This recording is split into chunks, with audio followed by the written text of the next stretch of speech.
Bom dia, boa tarde, boa noite para você que está ouvindo Sociologia agora, seja do ônibus, sofá de casa ou na rua. Hoje, com o nosso episódio de estreia, a gente vai introduzir a vocês os chamados pais da Sociologia. Vocês conhecem os famosos três porquinhos? Caso sim, vem com a gente relembrar.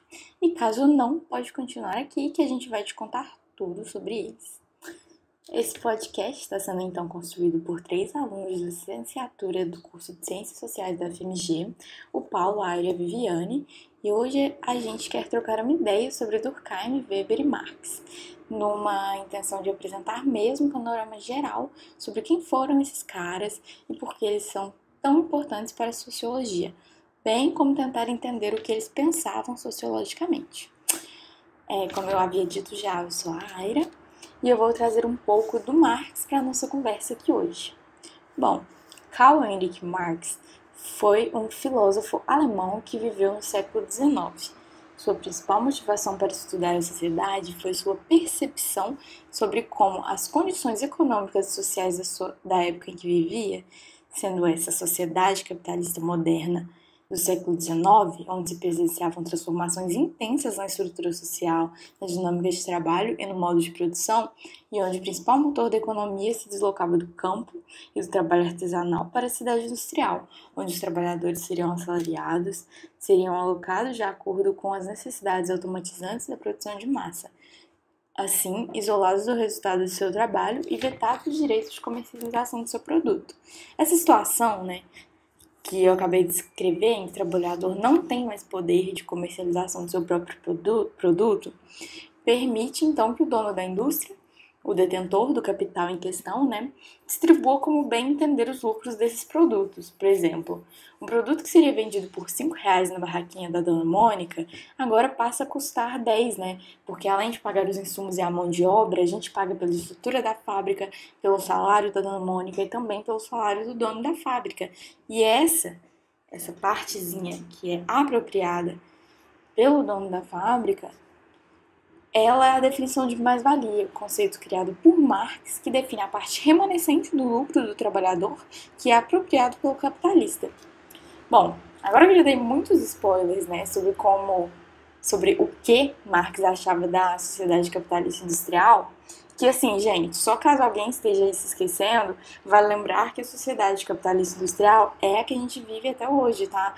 Ele estava falando lá em 1800 bolinha, mas a sociedade capitalista industrial foi o modo de produção econômico e social que prevaleceu no Ocidente e se espalhou basicamente sobre todo o globo nos últimos 100 anos, nas últimas décadas, E claro que com muitas mudanças positivas ao longo do tempo, no quesito de exploração do trabalhador, mas infelizmente muitos conceitos de exploração criados por Marx prevalecem até hoje, como a mais-valia, por exemplo, que ganhou proporções enormes ao longo do tempo, gerando grandes desigualdades causadas pela acumulação de riqueza que surge com a expropriação do lucro. Mas o ponto aqui é o seguinte, gente, diante desse cenário apresentado, onde temos os burgueses, donos dos meios de produção, detentores da indústria, de um lado, e os trabalhadores explorados de outro, o que seria a sociedade? A sociedade para Marx seria uma superestrutura, que englobaria os ideais e as relações institucionais entre a classe dominante e a classe trabalhadora.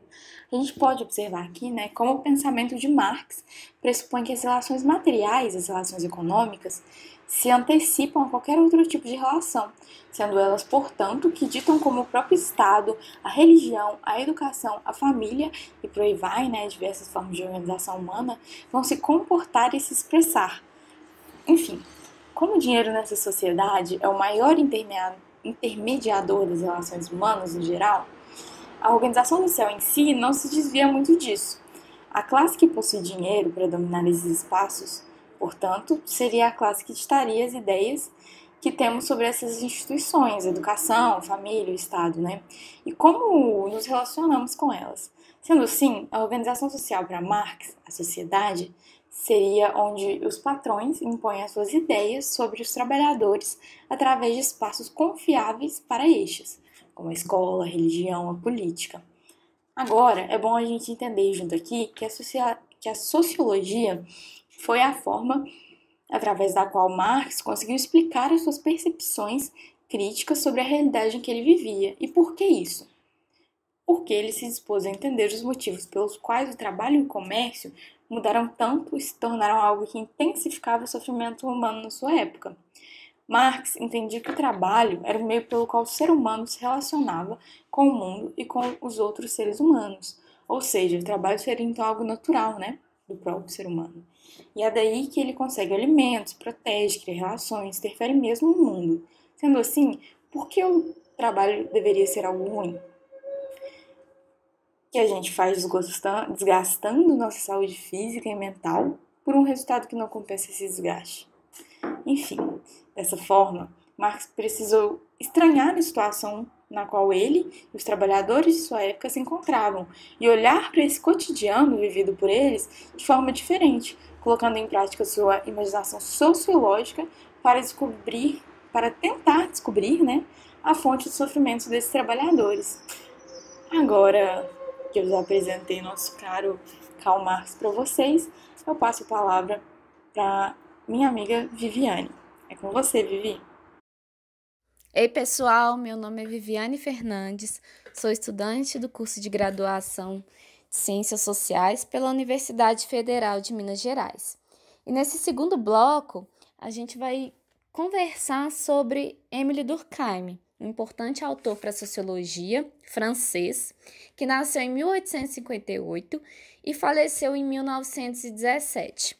Sendo assim, a gente vai focar em uma pergunta principal para a gente conversar sobre ele. Então, qual que foi o foco de estudo desse autor?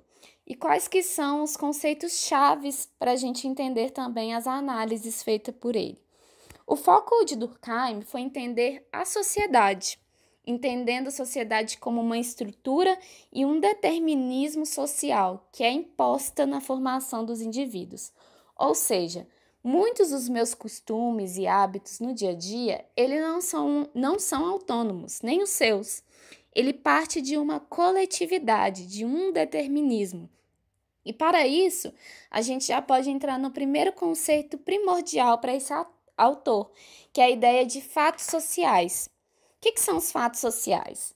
São as formas de agir, de pensar e de sentir que exercem sobre os indivíduos uma imposição, ou melhor dizendo, uma coercitividade exterior.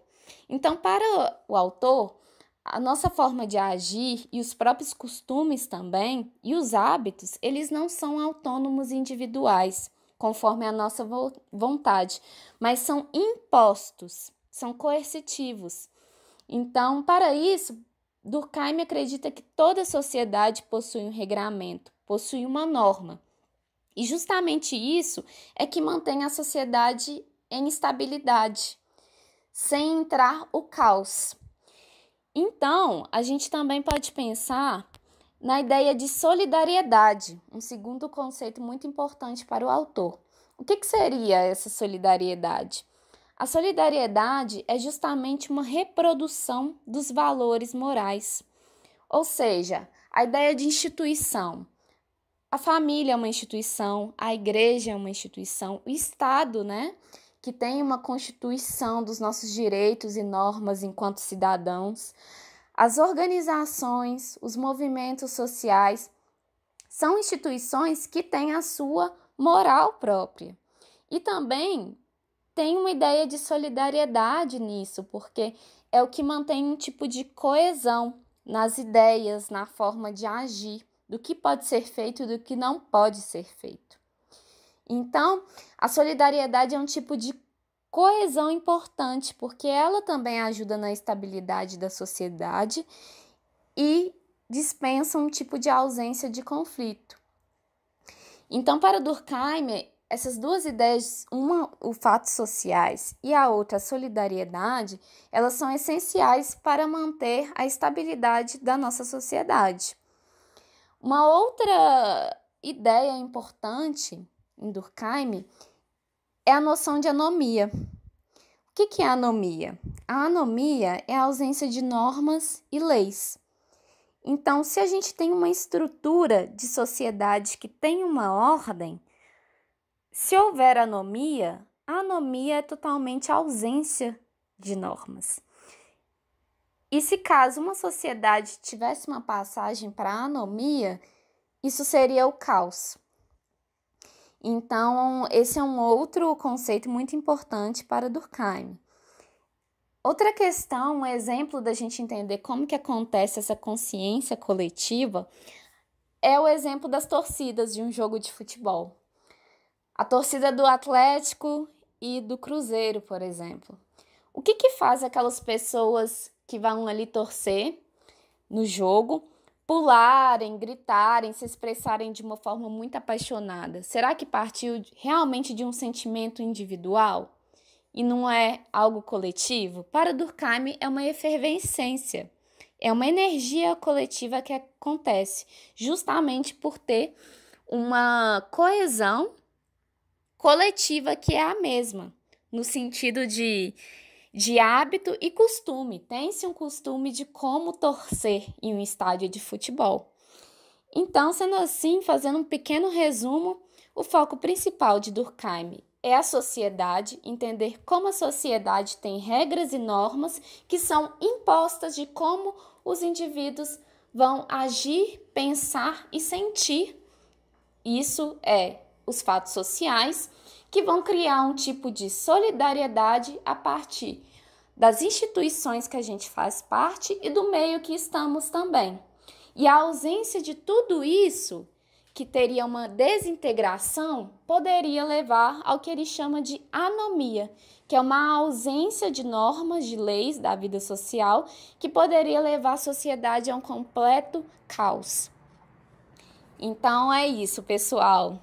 Espero que tenham gostado.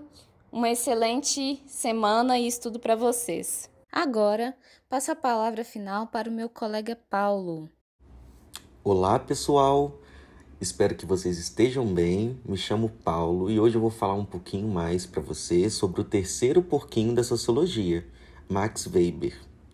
Bom, como vocês sabem, o Max Weber é muito famoso nos estudos sociológicos. Ele nasceu em 1864, no antigo Reino da Prússia, e faleceu em 1920, na Alemanha. Ele foi jurista, economista e ficou principalmente conhecido por seus agregados no estudo do sistema capitalista e do processo de desencantamento do mundo.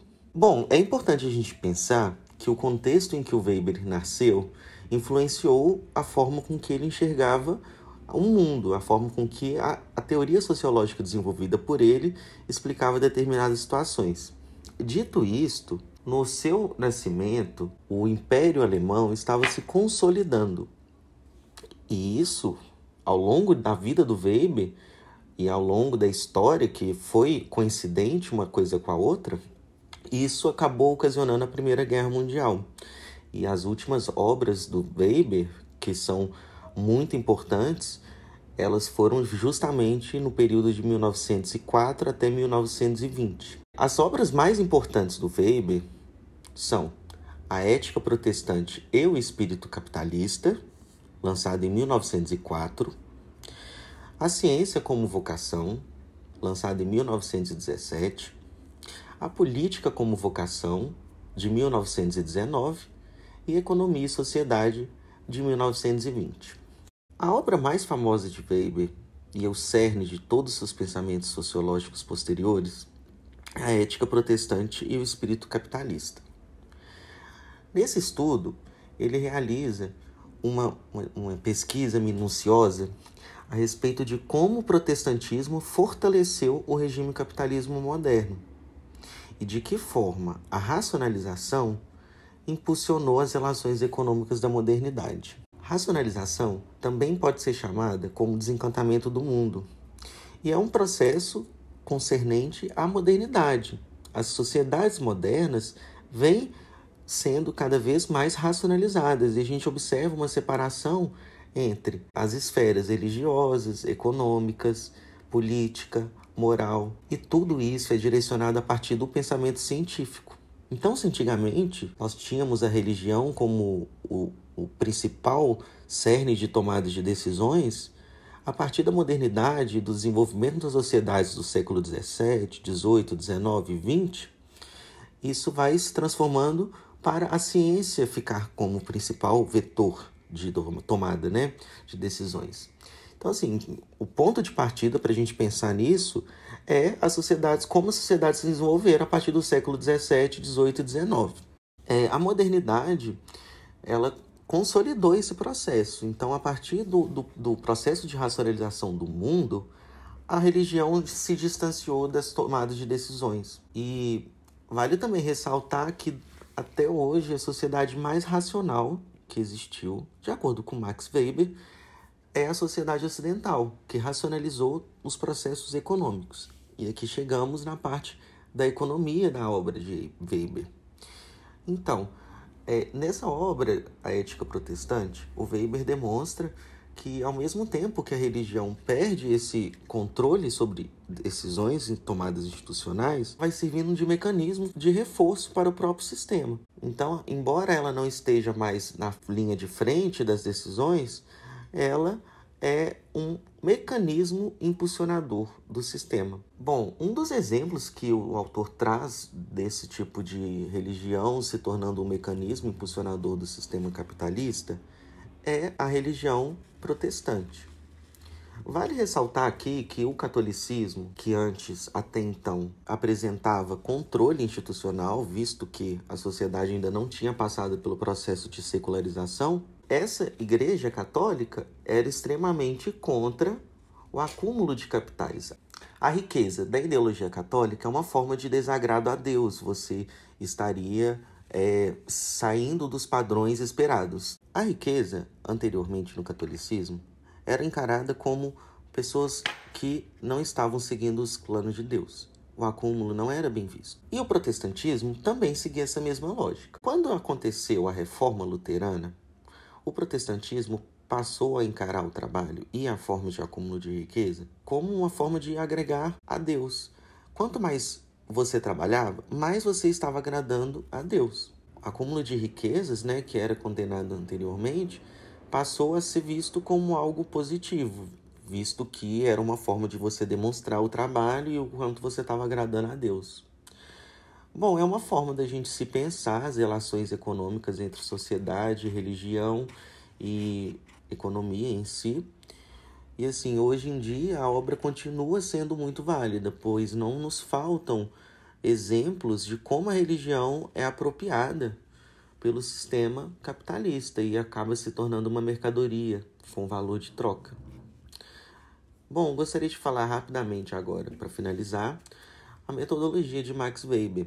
Então, para Max, a sociedade se embasa primeiramente no indivíduo e ele tem um indivíduo como ponto de partida para todas as suas análises. Entretanto, ele diz que o indivíduo tem uma ação social que o faz agir de determinada maneira. E o que seria essa ação social? Segundo Weber, ela remete a algum tipo de conduta do indivíduo que reflete sentido tanto para ele, tanto para o contexto onde ele está inserido.